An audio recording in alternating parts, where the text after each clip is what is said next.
Under a new state law, there will be radical changes in how welfare stipends are delivered to recipients. Questions abound on who is eligible to receive assistance, for how long, and in what form. I'm David R. Jones, president of the Community Service Society of New York, a social services organization that for more than 150 years has concerned itself with issues affecting poor New Yorkers. On today's Urban Agenda, we'll try to clear up the mystery of what's happening to welfare. We have as our guests Irwin Garfinkel, the Mitchell I. Ginsberg Professor of Contemporary Urban Problems at Columbia University's School of Social Work, and Shelly Nortz, Director of State Policy for the Coalition for the Homeless. Welcome to you both. Thank you. Professor Garfinkel, Yes. You're doing a major study now on the national impacts of welfare reform. From your preliminary investigation, how does New York State look? What's going to happen here? Well, New York actually is probably in better shape than most other states. One of the things I did before coming on the program was to take a look at the material that described the current law in New York. And relative to other states, we're actually in better shape. We have home relief is, in effect, a safety net for everyone. Which is not to say that there aren't serious problems in New York State. There are, and some of those are exacerbated by recent legislation. We haven't kept benefits up with the cost of living. We haven't, the way we treat immigrants, given that we're the state of the Statue of Liberty and Ellis Island, is, I think, embarrassing. But I must say, on the whole, the big message I would like to communicate about our welfare system is that the solution to poverty lies outside the welfare system. Ms. Nortz, can you tell us when does the clock start ticking? I think everyone's heard that there are time limits now. That's correct. And when does that all start? I think most of the viewers don't have a clue. It really depends on the composition of the household when the clock starts ticking. The clock actually started ticking for families with children who are funded with federal welfare dollars on December 2nd, 1996. That's almost a year ago. Right. So they've already used up nearly 12 months of their federally funded assistance. And they have a 5-year window here, or is They it have shorter? 60 months in a lifetime, including any period during which they were receiving assistance in another state. So this could be serious quick. What about for immigrants? How do they get treated?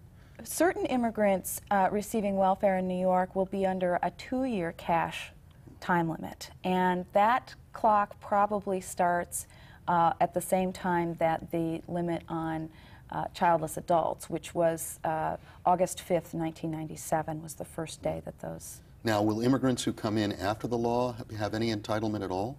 No, there are some very serious problems with the way this law treats immigrants. There are people who've entered the country after August 1996 who will receive very limited benefits, and there are people who may not receive any benefits at all.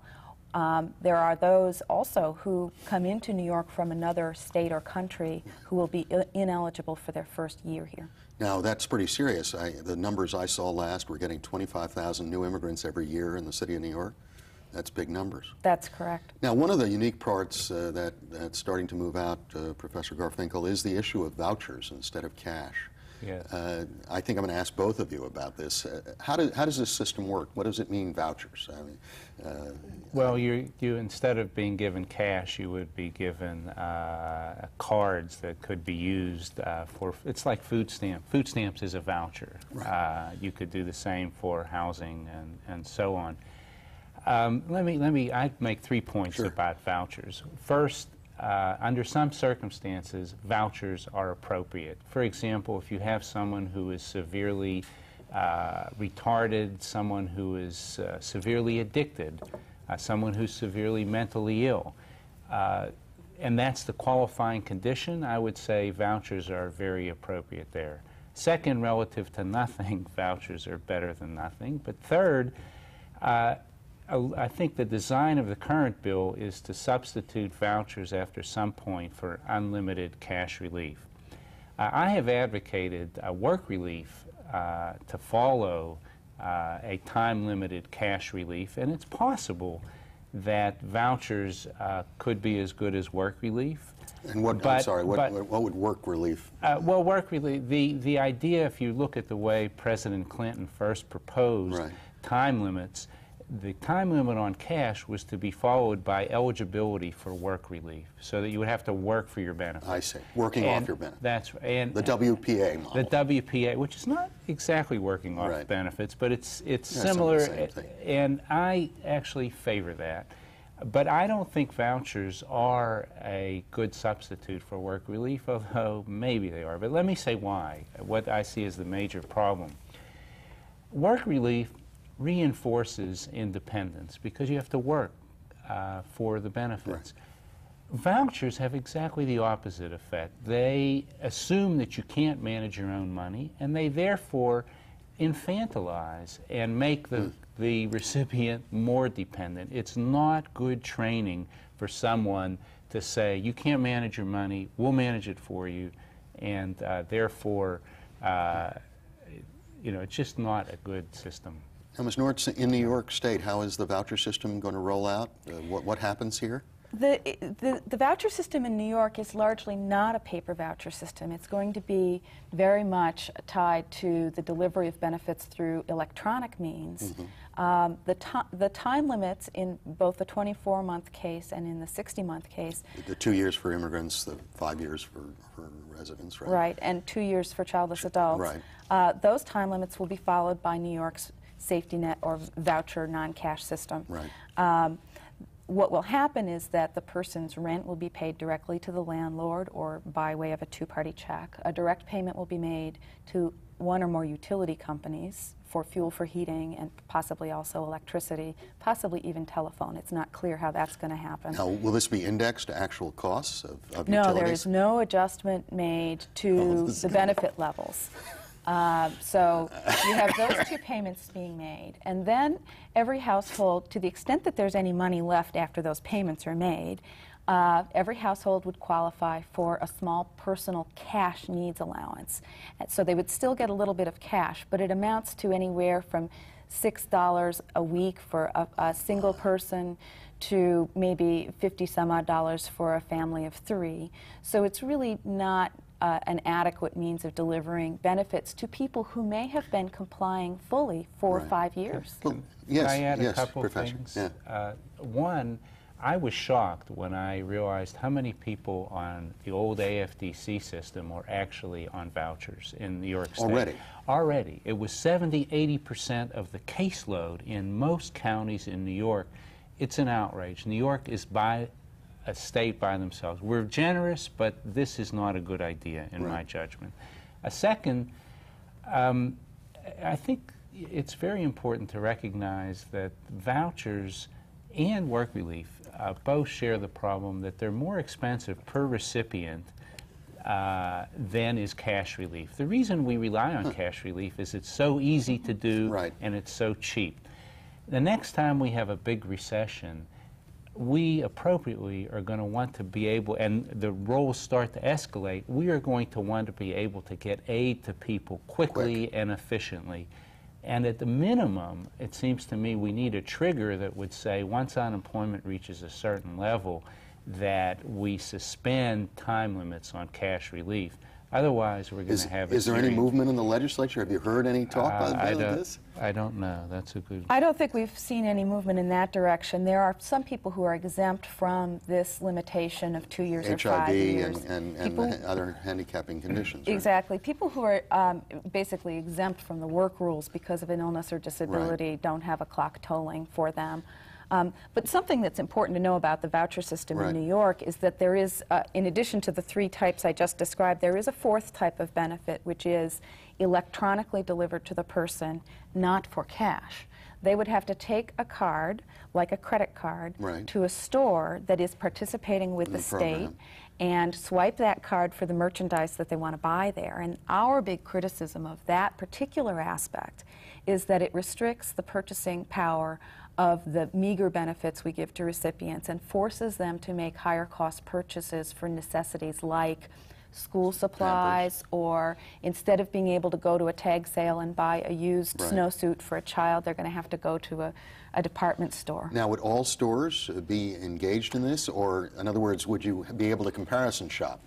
Or would you end up with the most high-cost local store for your groceries, for instance? This is going to be something that's subject to some public review and debate. Right. As it stands right now, the vendor, that is the banking organization that the state contracts with, will decide who they are going to contract with as vendors.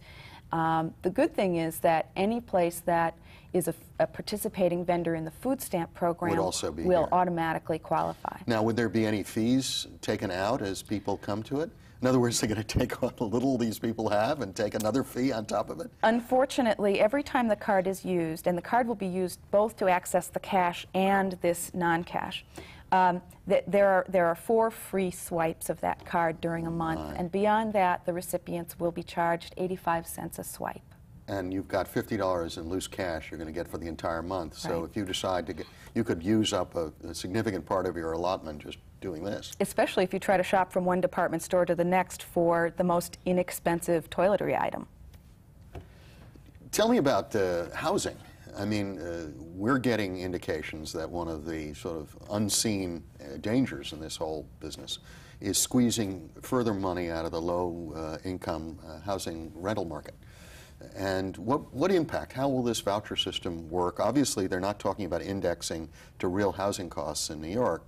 How is this going to play out, in your view? Well, at this point, we're in pretty dire circumstances already because we haven't raised housing allowances for welfare recipients in 10 years. Yeah, why don't you say in real dollars what that would indicate, and to give our viewers some understanding of that? Yes, I think that in New York City, it's probably something on the order of $286 a month for a family of 3 to afford an apartment for a month.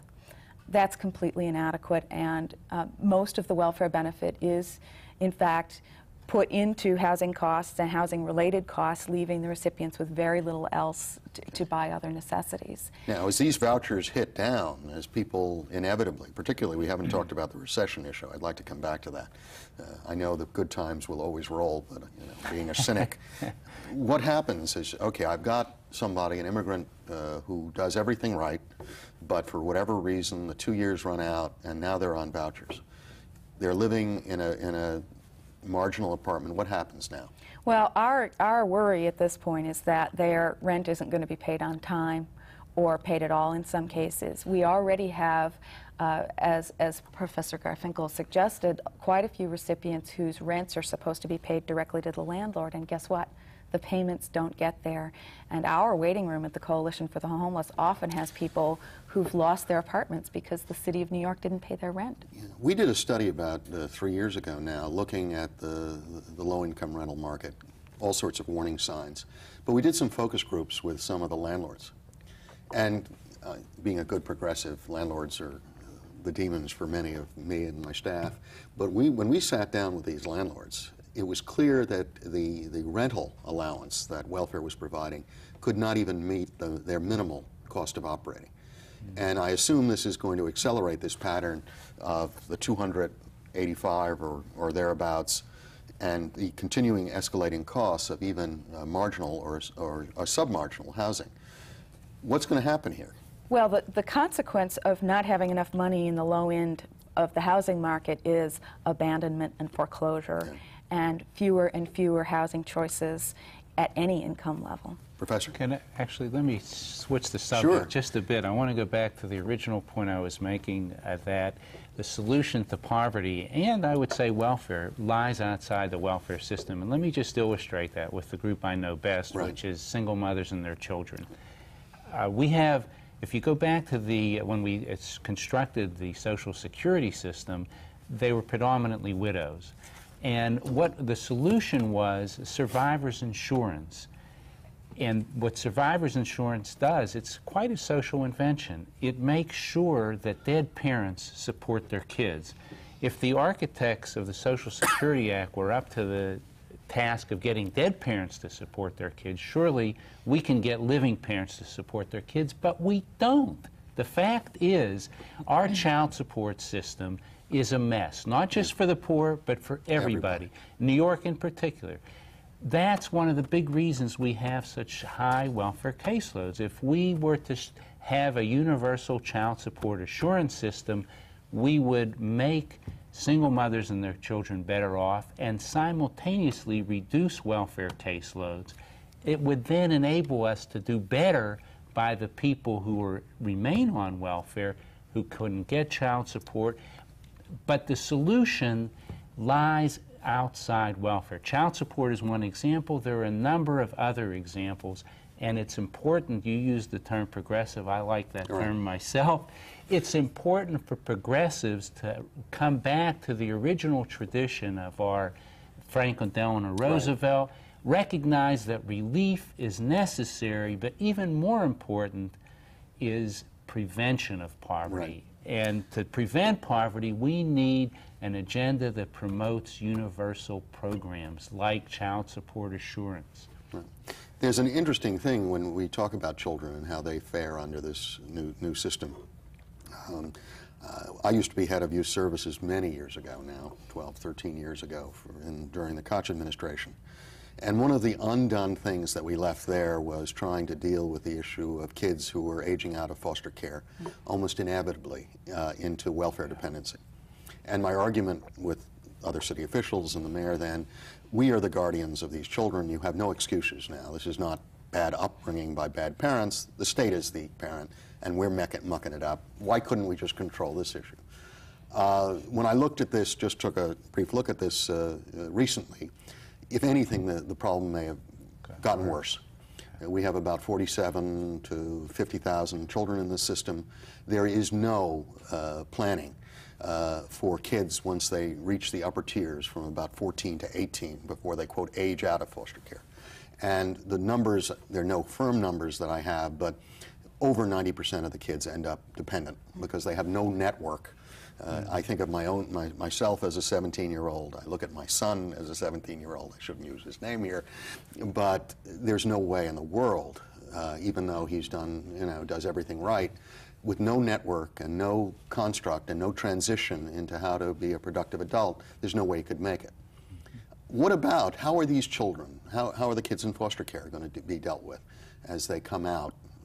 First of all, when they're now living independent, when they reach, quote, adulthood at 18. I've never met an adult 18-year-old, but I'm sure they're there.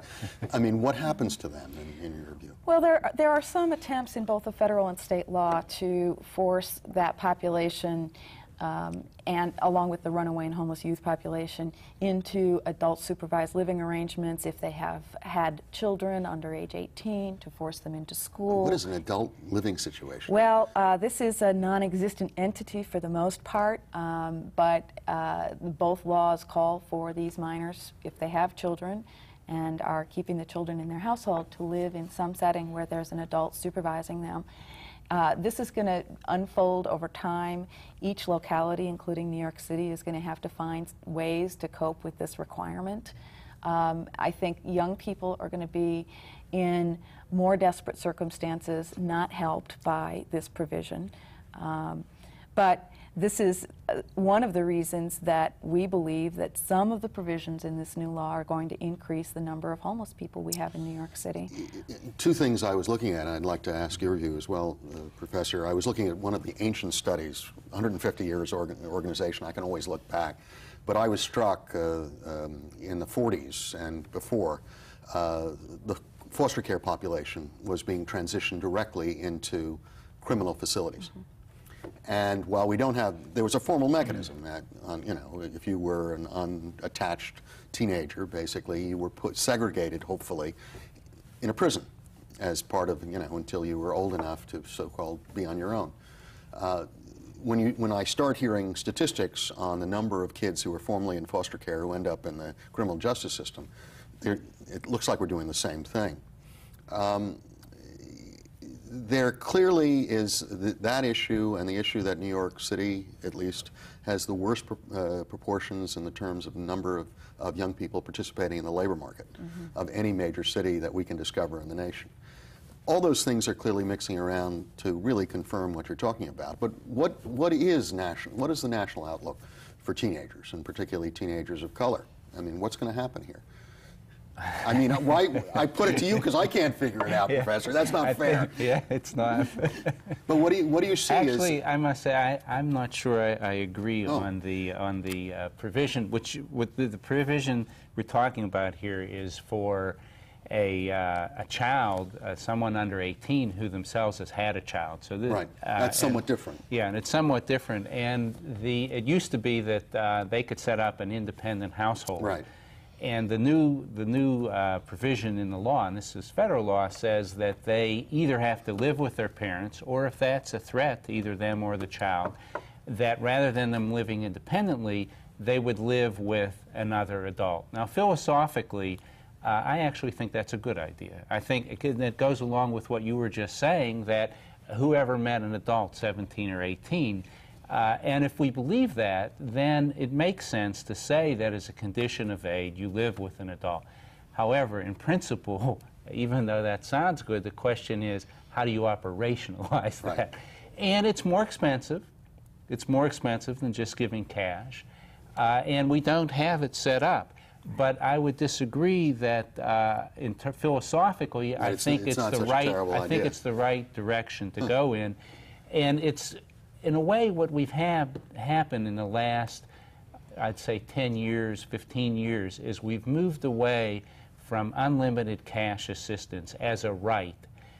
In effect, what we've said is we've undermined the right altogether, which I think is a mistake, but we've said that I think it's not a mistake to say that we will limit cash assistance, because in certain instances, and in fact I would say a lot of cases, unlimited cash assistance is not appropriate. But I said earlier, I would think it's not people you expect to work. After some point, I think requiring work makes sense. If someone is too young to be an independent adult, saying they have to live with someone, I think that makes sense. Mm-hmm. However, actually doing it, is not easy. And we're, as a country, trying to figure out how to move from an old system to another system. There's some meanness mixed in here, and people are suspicious of the motives. But I think, in general, the direction we're moving in, except for giving up the federal guarantee, I think that was a serious mistake. I think there's a large, there is a lot who share your view across the ideological spectrum. I'm worried about the body count here.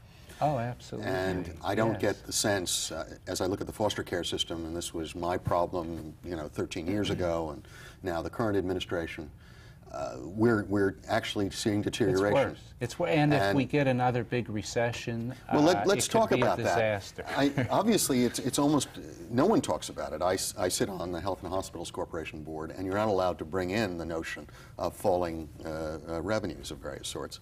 But what is the issue of when we hit the next? We're in the 7th or 8th year of economic expansion. I think this is now getting near the outer limits of this kind of pattern. What happens in New York when we hit the big bump? And how will the voucher system and the other things kick in? I'll start with you, Ms. Norris, and then hear from Professor Garfinkel. What happens in New York is what will happen in every state in the country, virtually. If you hit a recession, you end up with the problem of operating financially under a federal block grant, which is a fixed amount of federal aid to support people on welfare, which means that when the caseload goes up because we've had a recession and people have lost their jobs and are coming onto the welfare rolls, we may not have sufficient resources to keep benefit levels whole, to keep as much assistance going to people as we have been providing in the past. And I think it's a risky future. I think that's one of the reasons it was a bad idea to eliminate the federal guarantee. Yeah, I would agree with that. And I use the word if. It's not if, it's when. Capitalism is a wonderfully productive system, but we know we have business cycles. And the only question is how severe. If we get a mild recession, the states can handle it, because the block grant, actually right now the states are enjoying a surplus relative to where they would have been.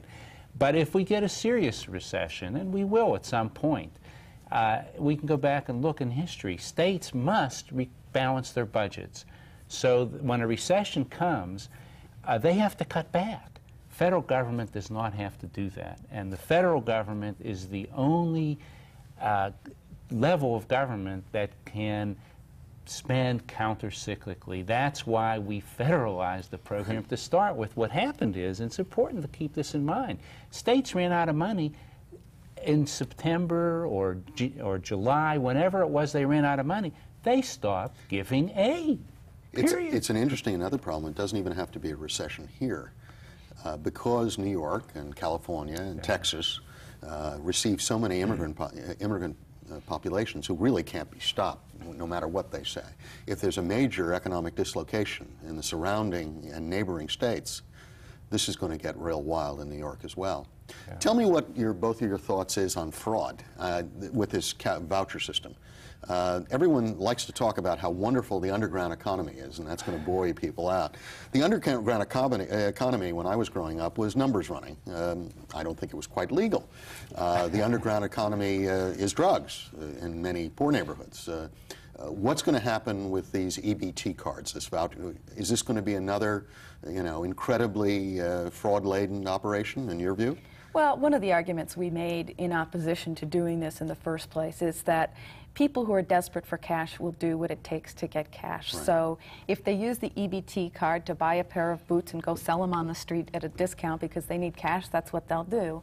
Or if they need cash, they'll do an exchange with a small bodega owner and, get $5 of cash for $10 worth of voucher requirement. This happens now with food stamps. This happens. Food stamps are discounted 15–20% on the dollar. Well, I think I'd like to have you both back. I think we're going to see a change coming that we'll have to comment upon, and the viewers will be certainly interested.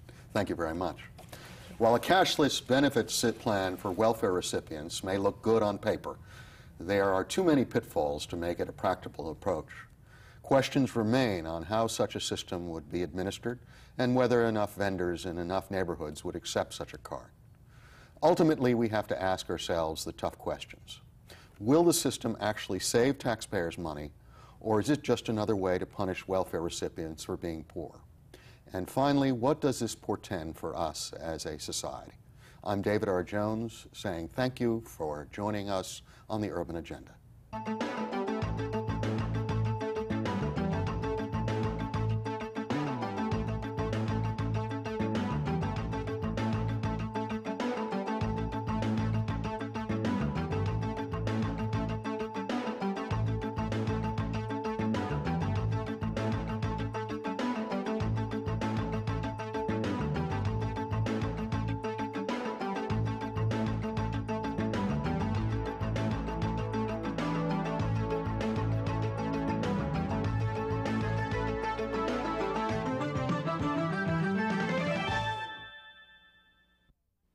To comment on the Urban Agenda or for more information on CSS, contact Community Service Society of New York, 105 East 22nd Street, New York, New York, 10010. Area code 212-254-8900.